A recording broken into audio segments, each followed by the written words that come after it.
Welcome to Paranormal Pages. Let's get straight into the true scary stories. Story 1. The Shore's Gift. The sea was calm that day, as if it were holding its breath, waiting for something to stir beneath its surface. I walked along the shoreline, the wet sand cold beneath my bare feet, searching for treasures the ocean might have left behind.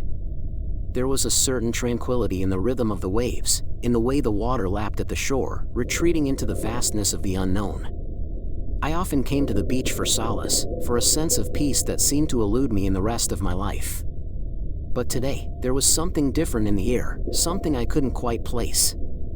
I almost missed it at first, half buried in the sand, glinting faintly in the waning light of the afternoon. A shell, more exquisite than any I had ever seen. Its surface was iridescent, shifting colors like the scales of a mythical creature. I knelt down, brushing the grains of sand away, and carefully picked it up.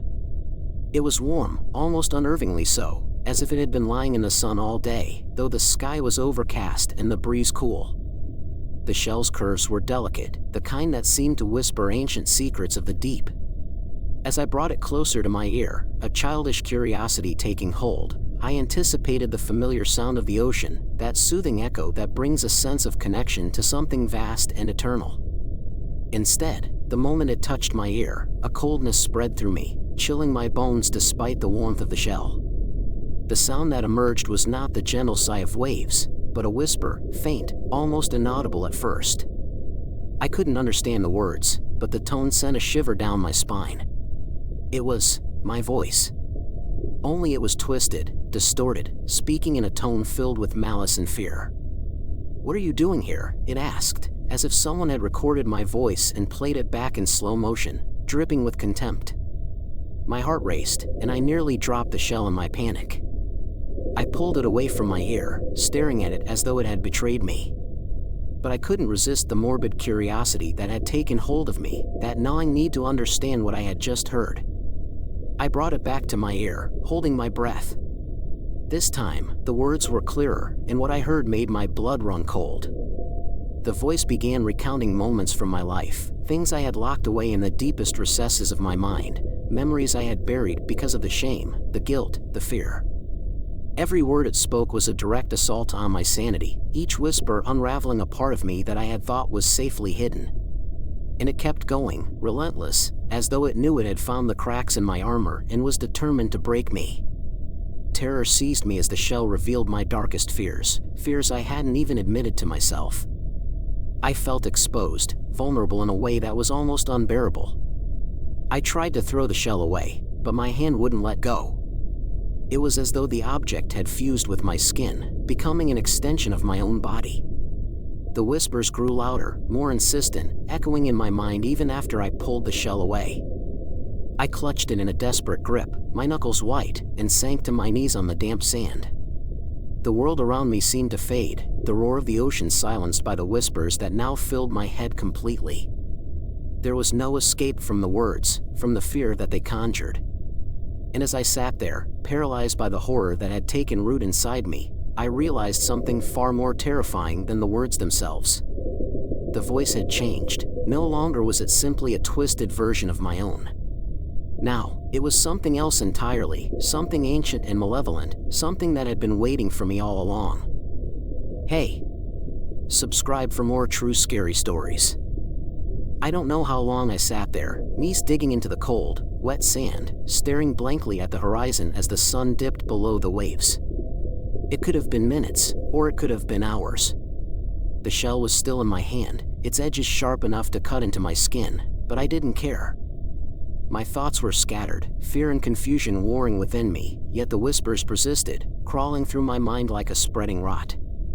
The voice inside the shell had become something else entirely, a dark, mocking tone that felt ancient, like it had existed long before me and would continue long after I was gone. I forced myself to stand, legs trembling, and stumbled back to the small cottage I rented by the beach. It had always been my refuge, a place where I could escape the pressures of the world, but now it felt foreign, as if I had crossed into another reality altogether. I locked the door behind me, as if that could keep out the horrors that were no longer just in the world, but within my own head. The shell was still in my hand, its weight unnatural, a constant reminder of what I had heard. I set the shell on the kitchen table, staring at it as though it were a living thing, a malevolent creature waiting to strike. My hand hovered over it, hesitant to touch it again, but I couldn't tear my eyes away. I was too afraid of what might happen if I let it out of my sight. The whispers had finally stopped, but the silence was worse. It was thick and suffocating, pressing down on me with an oppressive weight. The absence of the voice left a void that felt as though it would consume me. "What do you want from me?" I whispered to the shell, my voice trembling. There was no answer, but I hadn't expected one. I was talking to a piece of the ocean, to something that should have been nothing more than a beautiful trinket, yet it had somehow taken on a life of its own. My fingers twitched, itching to reach for the shell again, to press it against my ear and hear that voice one more time, as though listening to it would somehow make it less terrifying, less real. But I resisted, knowing deep down that it would only pull me further into its grasp. As the night wore on, the cottage grew colder. I lit a fire in the small fireplace, hoping the warmth would chase away the chill that had settled into my bones. But no matter how close I sat to the flames, I couldn't shake the cold. It was as if the shell had drained the warmth from the air, leaving only an unnatural frost in its wake. I tried to sleep, but the whispers still echoed in the back of my mind, a low, insistent murmur that kept me on edge, preventing my mind from finding any peace. Finally, in the dead of night, when the wind howled outside and the waves crashed violently against the shore, I gave in. I reached for the shell with trembling hands, desperate to understand what was happening to me, to find some kind of explanation that could make sense of the nightmare I was living.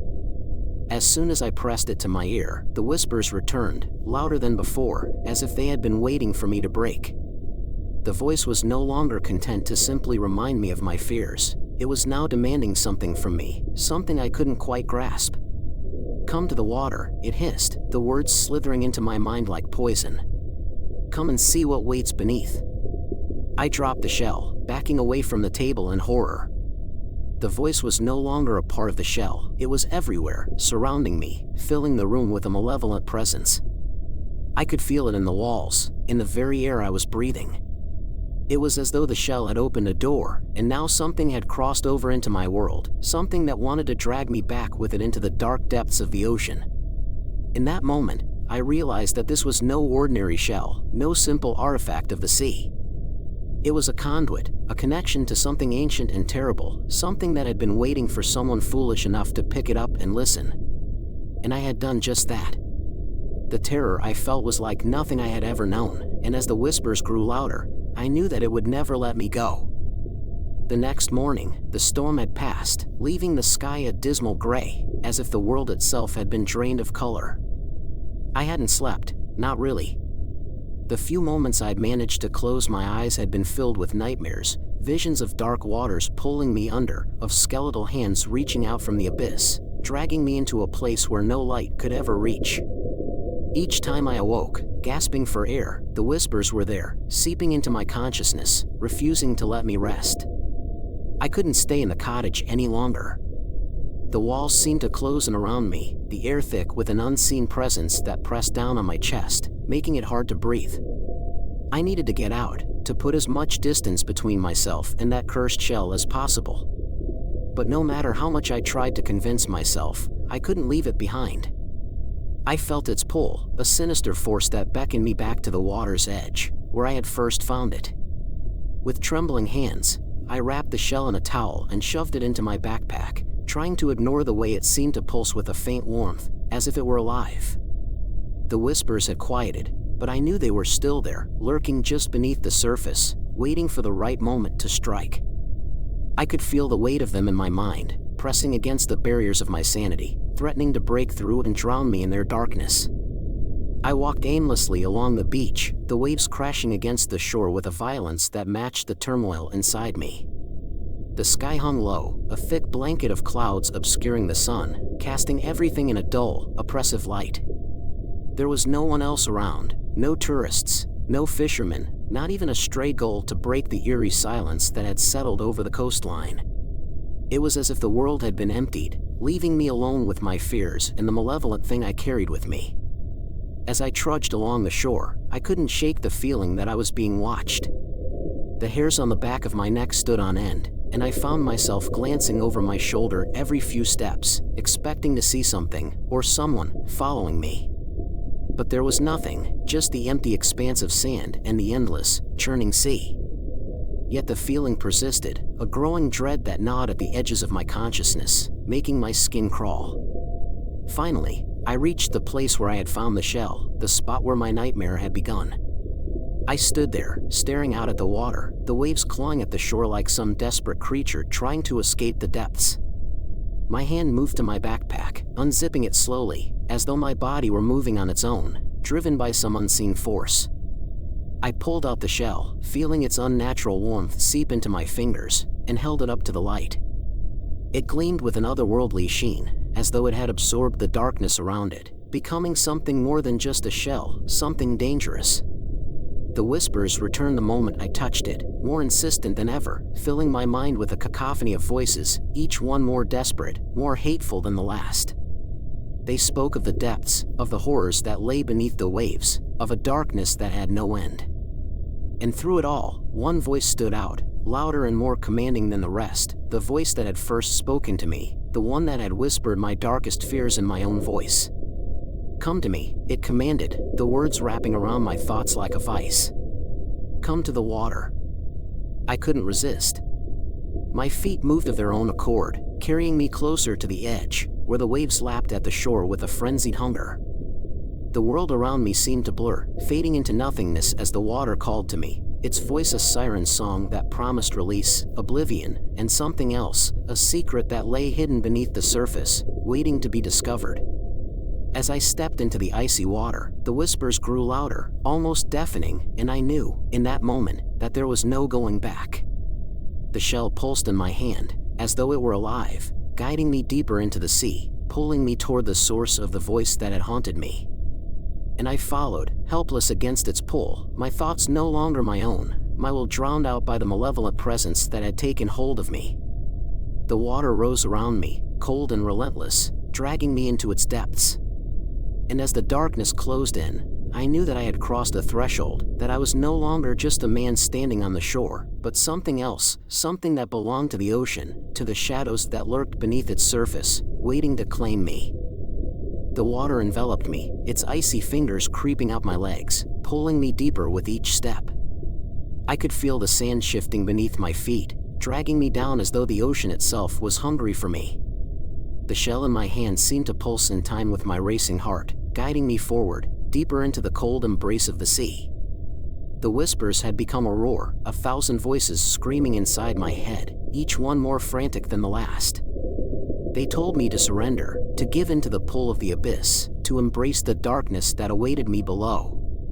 As I waded further into the water, the sky darkened above me, the clouds gathering like a shroud, cutting off the last vestiges of light.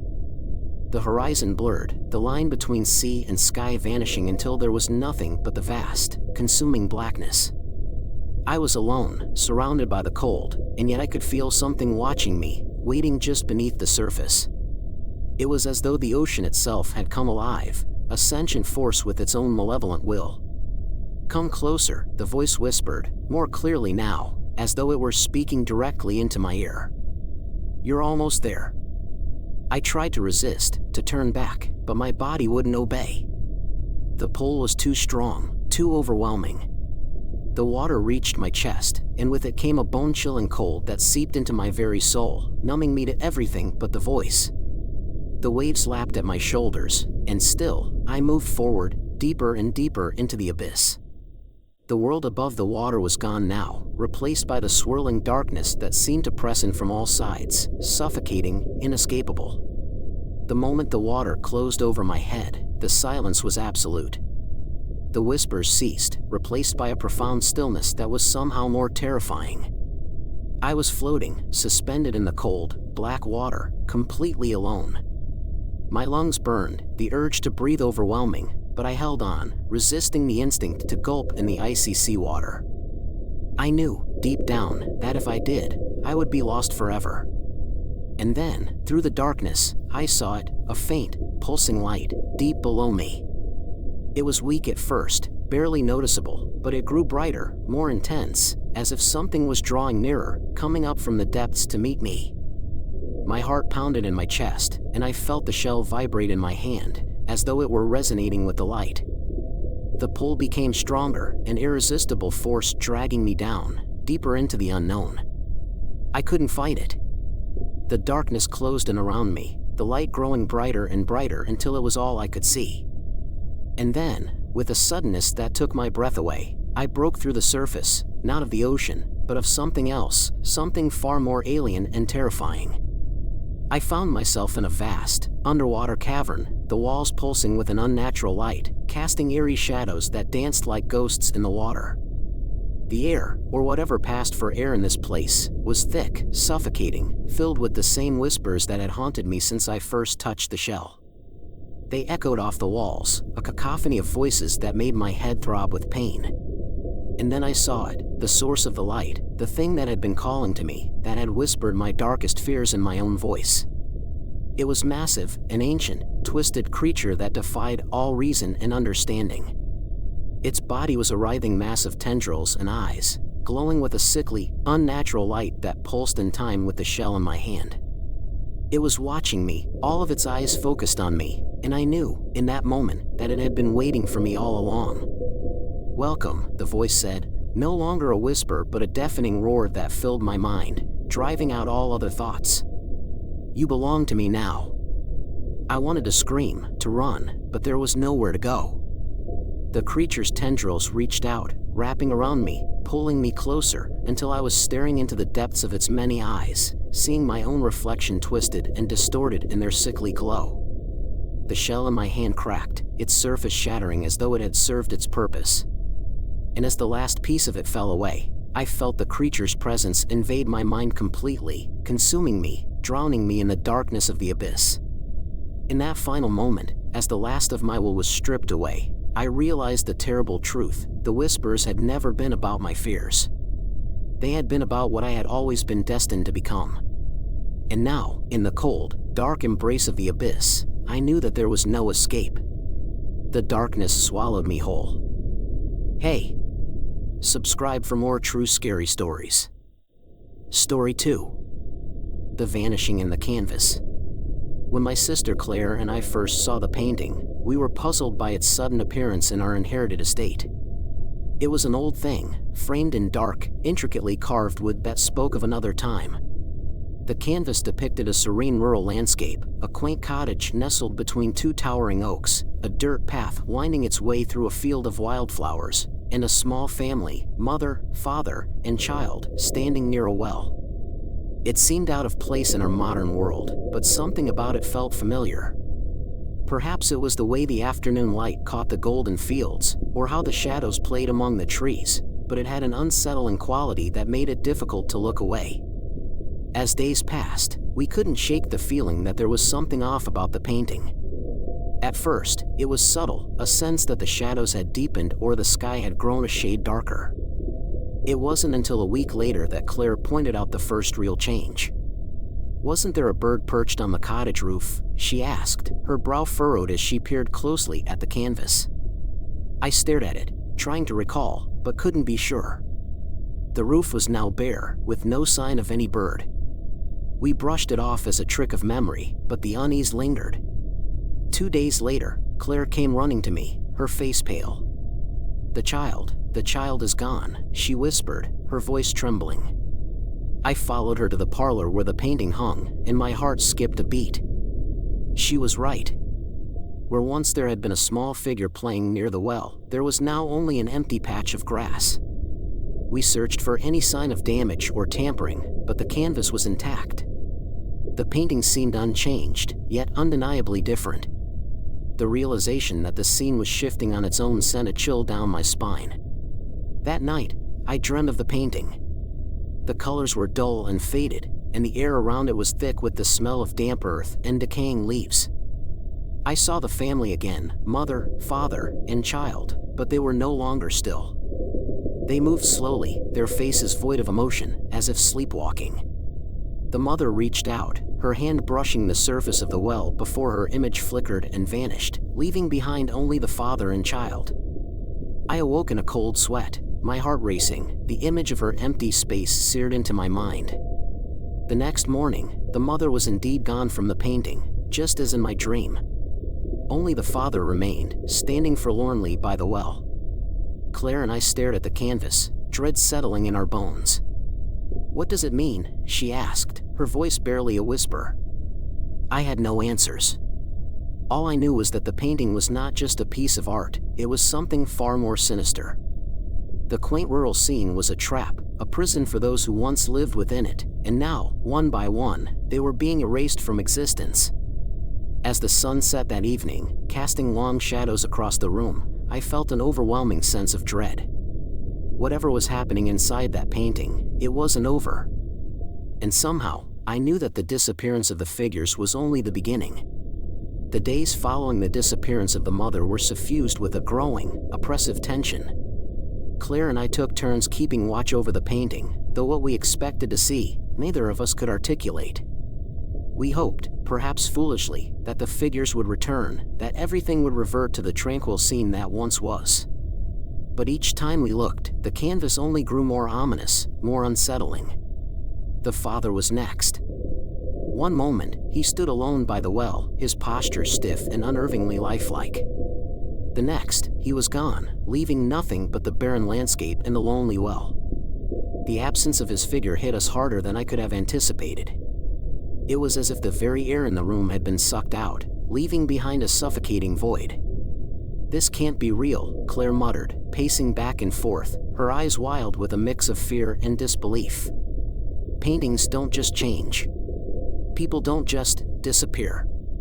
But they had, and deep down, we both knew there was no rational explanation for what was happening. That night, sleep eluded me, my mind haunted by thoughts of the painting. I couldn't shake the feeling that we were being watched, that something within the canvas was aware of us, and it was growing bolder, more dangerous, with each passing day. The house, once a comforting reminder of our childhood, now felt alien, as if the walls themselves were closing in on us. Then came the night we heard the voices. I had just drifted off when a faint sound pulled me back to consciousness. At first, I thought it was the wind, a low murmur outside the window. But as I listened, I realized it was coming from within the house, from the direction of the parlor. I bolted upright, my heart pounding in my chest, and raced to find Claire, who was already standing in the hallway, eyes wide with terror. "Do you hear it?" she asked, her voice trembling. I nodded, unable to speak. We crept down the stairs together, the sound growing louder with each step. It was unmistakably the sound of voices, whispers, echoing through the silence of the house. When we reached the parlor, the whispers ceased abruptly, leaving only the deafening thump of my heartbeat in my ears. The painting was just as we had left it, only now, the child too was gone. The well stood alone in the middle of an empty field, the trees dark and foreboding under a cloudy sky. "What is happening?" Claire's voice broke, tears welling up in her eyes. I had no answer for her, only a deep, gnawing fear that whatever force had claimed the figures in the painting was far from finished. And as I stared at the now barren landscape, a terrifying thought took root in my mind. What if the next to disappear wasn't just within the painting? In the days that followed, we kept all the lights on, refusing to let the darkness claim the house. Yet, even in the brightness, shadows seemed to crawl across the walls, and the whispers returned, growing louder, more insistent, each night. The painting, once a static image, now felt like a window, a portal to somewhere else, somewhere we were not meant to see. But the worst came when Claire, unable to bear the weight of the unknown, decided to destroy the painting. She grabbed a knife from the kitchen, her eyes filled with a mix of fear and determination. "We have to end this," she said, voice quivering as she approached the canvas. "We have to," but as she lifted the knife, the air around us thickened, and a cold, invisible force threw her backward, slamming her against the wall with a sickening thud. She lay unconscious, the knife clattering to the floor. And as I rushed to her side, something in the painting caught my eye, a flicker of movement. I turned, and to my horror, I saw them, the family, back in the painting, but different now, their faces twisted in agony, their eyes hollow and staring straight at me. When Claire awoke, her eyes were wide with terror, her breath coming in ragged gasps. "They're alive in there," she whispered, clutching at my arm with a grip far stronger than I thought she could muster. I didn't need to ask who she meant. I had seen them too, the family that had once inhabited the idyllic painting, now trapped in some nightmarish version of their former existence. Their faces, once serene, were now twisted into expressions of sheer horror, and their eyes, empty, hollow, devoid of any humanity, seemed to follow us wherever we moved. We couldn't stay in the parlor, but leaving it didn't bring us any comfort. The house itself had become an oppressive entity, each creak of the floorboards, each groan of the old pipes, a reminder that we were not alone. The whispers that had once come only at night now filled every corner of the house, a constant low murmur that seemed to rise and fall with the beating of our hearts. They were impossible to ignore, and worse, they were starting to sound like voices we recognized, our own. Days blurred together, each one a waking nightmare. Claire and I tried to leave the house, but every attempt was thwarted by some unseen force. The front door refused to budge, the windows wouldn't shatter no matter how hard we struck them, and the phones had long since gone dead. We were prisoners, just like the family in the painting, doomed to watch as our reality twisted into something unrecognizable. But then, something shifted. One evening, as we sat in the kitchen, too exhausted to do anything but stare blankly at the table, the voices grew louder, more distinct. It was as if the walls themselves were speaking, their whispers coalescing into words that sent ice down my spine. "Come to us," they said, a chorus of voices melding into one, deep and resonant. "We need you to finish the picture." Claire's eyes met mine, and in them, I saw a reflection of the same horror that gripped my soul. "Finish the picture?" she echoed, her voice barely audible. The realization dawned on us both at the same time. The painting, whatever malevolent force had taken over it, was incomplete. The family was back, but something was missing. Someone was missing. And that someone was us. Desperation clawed at my chest as I fought to stay calm.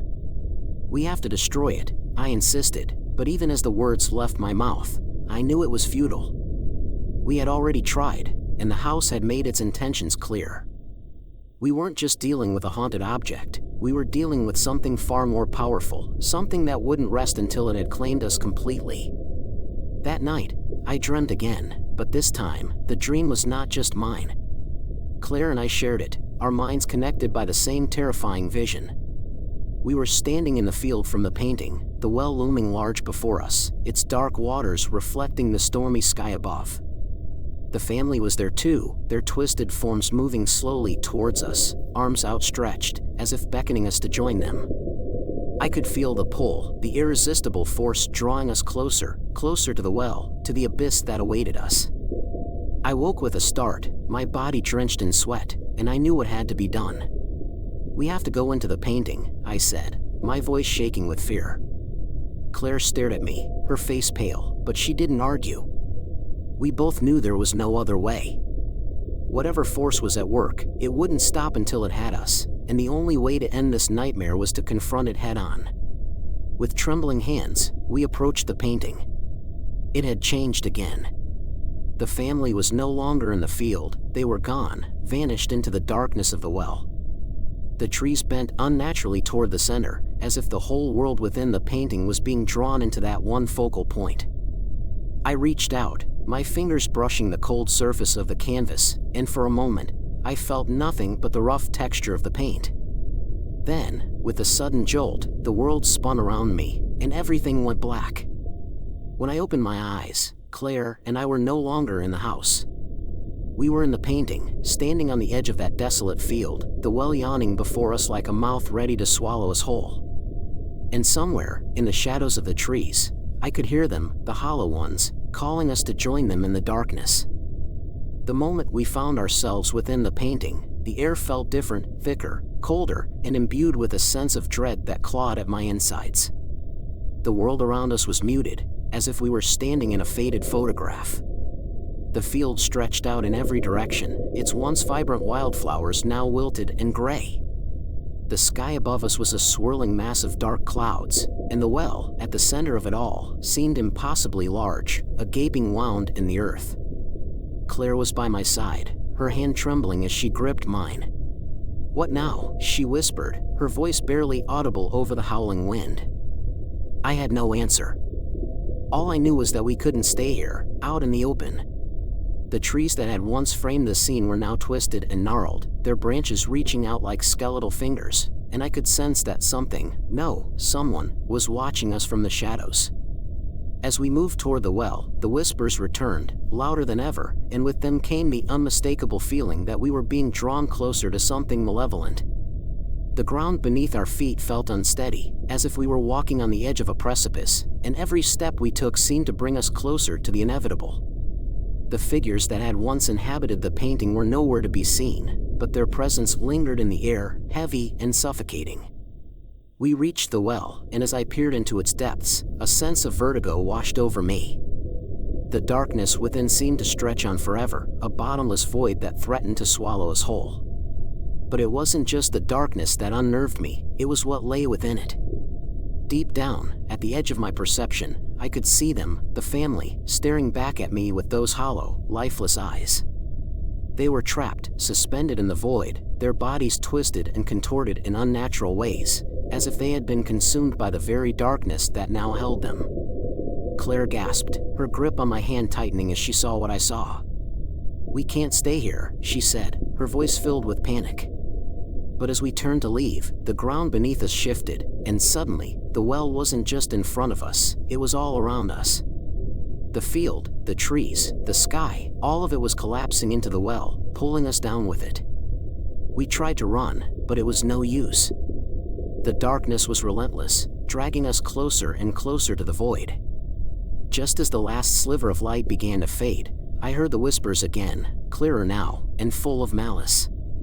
"You cannot escape," they hissed, the voices of the family blending into one. "This is your home now. Finish the picture, and take your place." Suddenly, Claire let out a scream, and I turned to see her being pulled backward by an unseen force.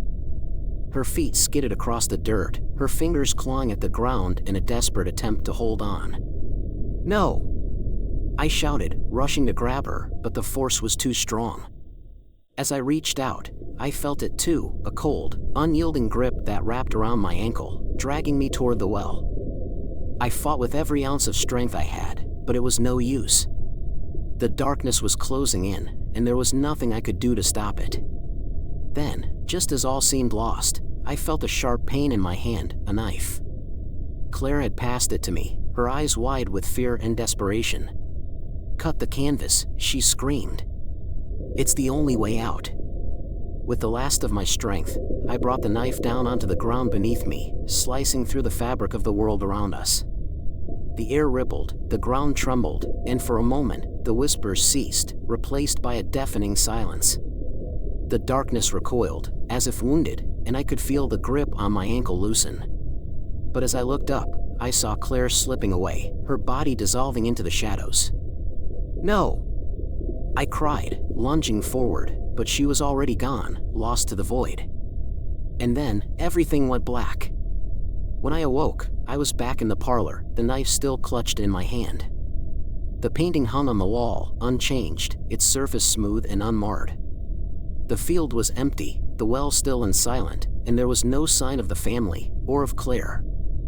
I searched the house frantically, calling her name, but there was no answer. The whispers were gone, and the oppressive weight that had filled the house had lifted, leaving behind only an eerie silence. I was alone, completely and utterly alone. But when I returned to the parlor, something caught my eye. There, in the painting, by the edge of the well, was a lone figure standing with their back to the viewer, staring into the void. My blood ran cold as I realized who it was. It was Claire. She had taken her place in the painting, just as the whispers had demanded. And now, she was part of the scene, forever trapped in that twisted world, waiting for the next person to take her place. The painting, it seemed, was complete. The end. Subscribe for more true scary stories. Thanks for watching.